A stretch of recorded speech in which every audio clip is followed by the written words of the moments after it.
TV Menorá apresenta Janela do Céu. Inicia na TV Menorá um programa com entrevistas. Janela do Céu. Boa noite, estamos iniciando o programa Janela do Céu aqui na TV Menorá. Que o Senhor abençoe ricamente a cada um dos irmãos que sempre acompanham toda a programação, que são edificados através das palavras de Cristo, dos testemunhos, dos louvores, enfim, de toda a programação que hoje nós temos, para que nós venhamos estar sempre com os nossos ouvidos cheios da palavra, né? É muito importante que nós venhamos estar sempre colocando a palavra no nosso coração, de várias maneiras, na leitura, na meditação, nos cultos, nos grupos familiares, ouvindo no carro, ouvindo enquanto está trabalhando, né? Então, toda essa programação é para que o nosso coração esteja sempre sendo lavado pela água da palavra, né? E para iniciarmos essa entrevista, eu gostaria de abrir com todos em Deuteronômio, no capítulo 6. Que é um versículo muito interessante aqui, que fala sobre os filhos. Deuteronômio, capítulo 6, versículos 6 e 7, aliás, que diz assim: Estas palavras que hoje te ordeno estarão no teu coração. Tu as inculcarás a teus filhos, e delas falarás assentada em tua casa e andando pelo caminho, e ao deitar-te e ao levantar-te. Amém? Então, o Senhor diz que todo o ensinamento dele, né? Nós precisamos estar passando isso para os nossos filhos, que é a nossa comissão, é aquilo que o Senhor ordena para todos os pais ou responsáveis, né? Para que as crianças possam receber o ensinamento do Senhor. E nós abrimos hoje esse programa com essa palavra porque isso ilustra, né, justamente o testemunho da nossa convidada de hoje, que é a nossa irmã Cassie Silveira, de Piratuba, Santa Catarina, né, que vai compartilhar um pouquinho da sua história. Ela já nasceu no lar cristão, já nasceu ouvindo a palavra do Senhor, né, e hoje está no Senhor Jesus, servindo como missionária. Então, nós precisamos ver os frutos de tudo isso, né? Tudo bem, Cassie? Tudo bem. Então, para nós iniciarmos essa nossa entrevista, como foi a tua vida, né? Desde pequena, ouvindo a palavra, como era você estar sempre congregando na casa do Senhor? Amém. Então, eu até os 7 anos eu morava com os meus avós. Nesse tempo, meu pai, ele já estava na missão, né? Com a minha mãe. E aí quando eu fiz 7 anos ali, aprove ao Senhor, né? E eu fui morar com os meus pais. E aí que começou a minha vida com o Senhor, né? A minha educação no Senhor. Foi uma conversão assim por amor, eu sempre falo. E como era? Você gostava de estar na casa do Senhor? Você gostava de ir nos grupos familiares que você acompanhava, né? Sim, sim. Eu gostava. Teve uma época, assim, que eu comecei a ficar mais rebelde e eu já não gostava muito da minha educação e do tratamento que os meus pais tinham comigo, porque era, assim, bem como é a vontade do Senhor, né? Era bem rígido. E eu lembro que muitas vezes eu dizia, mas todo mundo faz, por que eu não posso fazer? E aí os meus pais diziam, mas tu não é todo mundo, né? Tu é do Senhor e tu tem que expressar o Cristo. E eu tive, assim, muitas restrições e eu achava isso uma injustiça comigo na época. Mas hoje eu vejo o quão importante isso foi para mim, né? Porque eu creio que o que me manteve no Senhor foi Foi aquele tempo ali que os meus pais me corrigiam, que eles não deixavam eu fazer tudo que eu queria, que era tudo conforme a vontade do Senhor, que aos nossos olhos e na hora, como diz lá em Hebreus 12, que na hora não é bom a disciplina, mas depois ela produz um fruto que é bom, né? E essa disciplina, essa rigidez que você sentia, como eles agiam contigo? Por exemplo, te impediam de fazer determinadas coisas? Tinha o que te passavam bastante a palavra? Como era esse ensinamento que você recebeu? Amém. Eu lembro, assim, que eu tinha uma escala, isso que eu lembro, que eu tinha hora para fazer tudo, né? Eu tinha hora do café, eu tinha hora para fazer a minha tarefa ali de casa, eu tinha hora para estudar a palavra, né? Não era como toda criança que hoje manda nos pais, né? Infelizmente é assim. Então, na verdade, eu não fazia o que eu queria, porque se eu fosse fazer o que eu queria, eu não ia estar sempre ali no Senhor, né? E os meus pais, eles assim me inculcaram mesmo a palavra, eles me levavam para a mesa do Senhor, e muitos irmãos até achavam aquilo injusto, e eu também achava injusto, e às vezes fazia até aquelas caras das crianças que estão manipulando, assim, para dizer, ai, pobrezinha, coitadinha, né? Mas não é a vontade do Senhor, né? E como eu já compartilhei agora, na hora não parece bom. E até assim eu sempre digo que a criança ela vai sempre manipular, ela vai sempre tentar impor a vontade dela, mas os pais não podem ser manipuláveis pelos filhos, né? Porque o que eu vi assim que os meus pais, eles não eram manipuláveis, e o que era não, era não. Ou se era assim, se era pra mim fazer, e se eu não fizesse, aí entrava aquela parte da vara, né? Aí tomava a vara. Acho que todos os filhos, né, precisam disso, porque além da instrução, precisa ter aquele acompanhamento, né? Não adianta você ir lá e disciplinar a criança, ela precisa primeiro receber o ensinamento, depois ela ser supervisionada se ela está fazendo o que ela aprendeu, e caso ela não obedeça, daí vai ser uma desobediência consciente.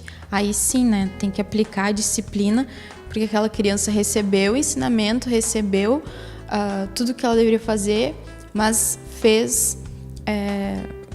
quis ser rebelde, né? Foi algo consciente. Então aí sim se aplica aquilo que o Senhor manda, né, na palavra, e isso é o que Deus faz hoje conosco, né? Deus também trabalha na nossa vida. Tem uma coisa assim que eu sempre lembro, que aquilo eu achei muito interessante, e hoje, como vou ser mãe, eu também pretendo aplicar com a minha filha, né? Que a minha mãe, ela sempre falava comigo 3 vezes. Ela falava a primeira vez, eu não quero que tu faça assim. Assim é errado, o Senhor não gosta, não é isso que vem de Cristo. Se eu desobedecia e ainda fazia aquilo, ela falava mais uma vez, olha, na próxima, aí tu vai apanhar.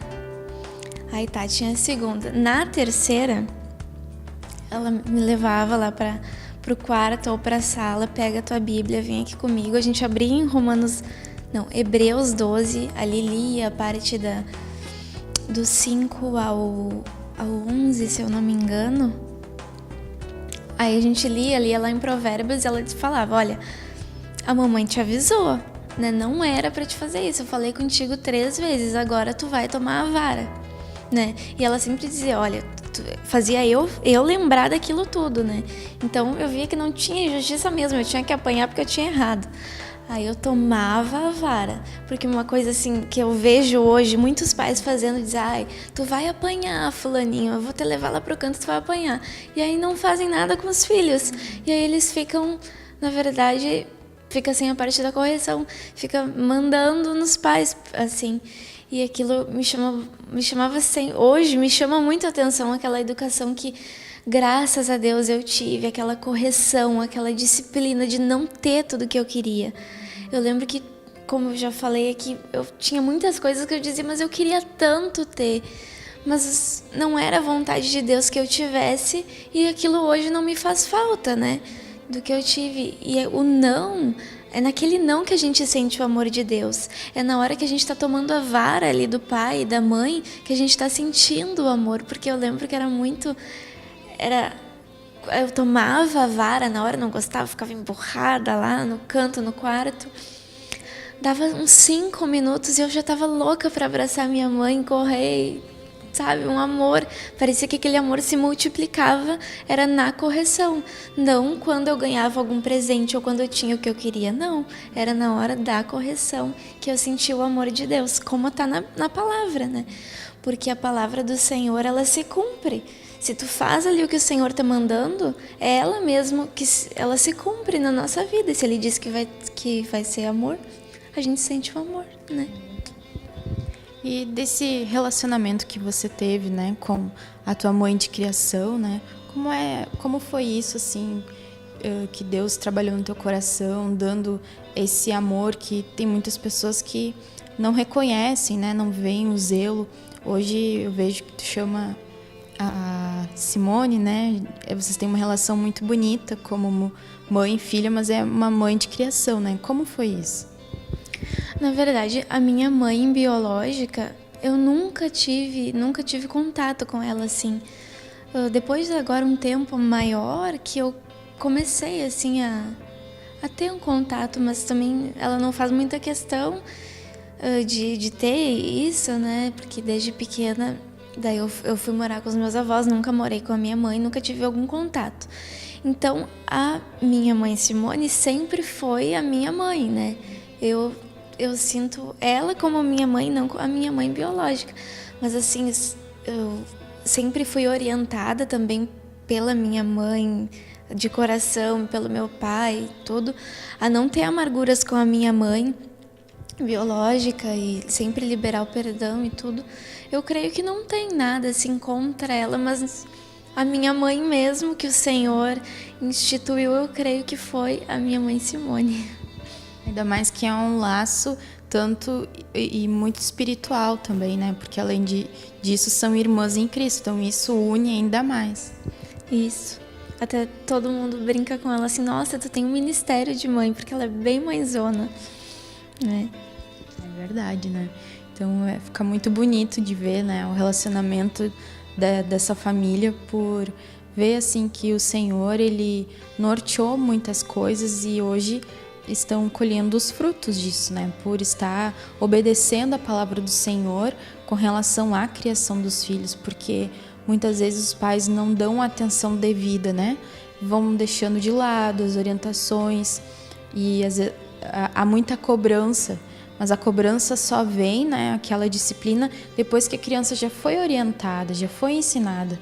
E o que irrita muito, né, os filhos é quando são cobrados, sendo que antes não foi passado uma orientação, né? Não foi passado um ensinamento, não foi sentado com a criança, explicado, passado aquilo, o ensinamento com amor. Então nós não podemos exigir dos filhos, né, uma conduta de obediência, sendo que os pais não passaram aquilo antes, né?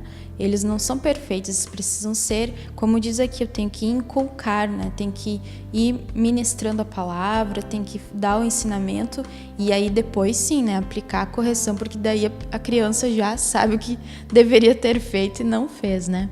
E eu gostaria de perguntar qual foi o momento assim na tua vida que você sentiu assim uma experiência real com Deus, né? Porque quando a gente é criança, a gente tem aquela influência dos pais sobre as nossas vidas.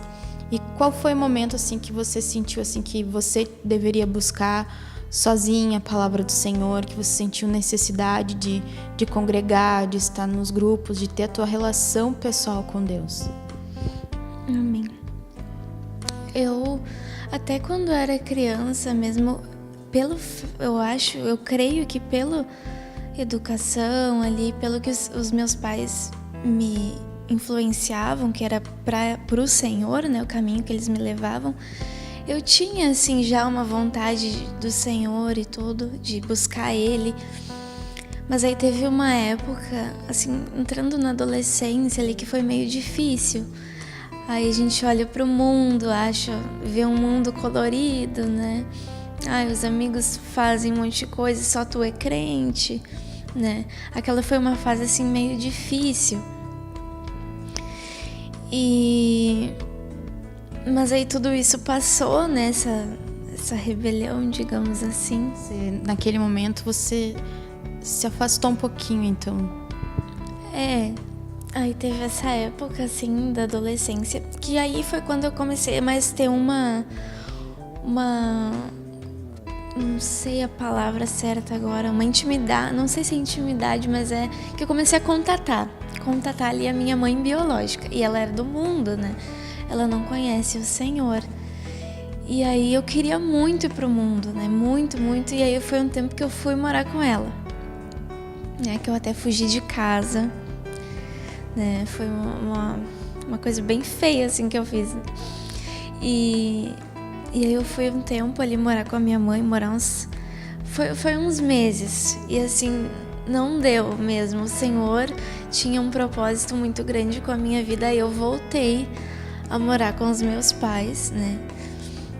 Porque, assim, eu vi que, não sei explicar, mas fora do Senhor, mesmo que o mundo apresente muitas coisas boas, não é a mesma coisa, sabe? O Senhor, aquela paz que Cristo nos dá é diferente.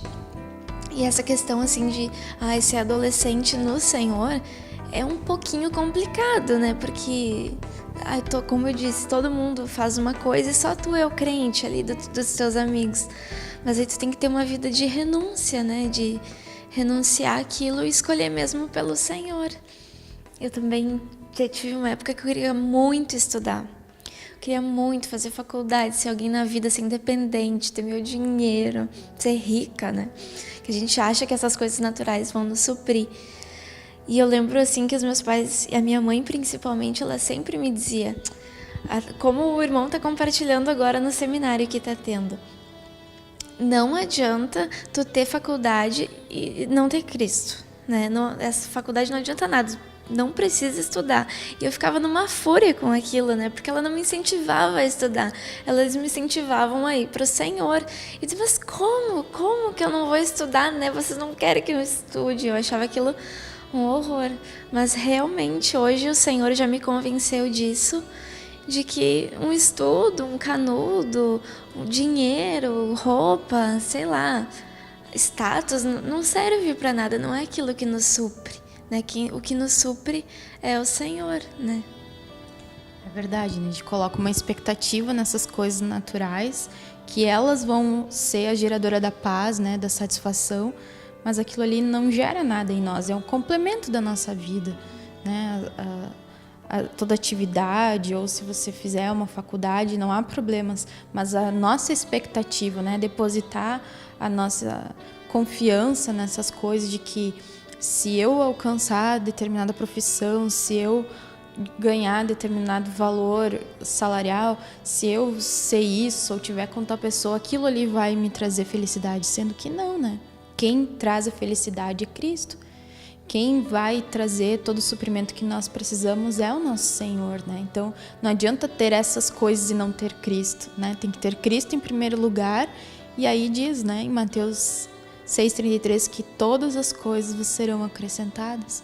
Então, isso é muito interessante, assim, nós sempre passarmos, né, para os filhos, para as crianças, que em primeiro lugar na vida delas, elas têm que colocar a confiança delas em Cristo, porque é Cristo que vai fazer todas as coisas, né? E aí tem uma palavra que diz que se nós ensinarmos as crianças no caminho que ela deve andar, diz que quando ela for velha, ela não vai se desviar dele, né? Então aqui nós vemos bem o testemunho da Cassie, né? Que por um período ela teve aquela vontade de experimentar outras coisas, né?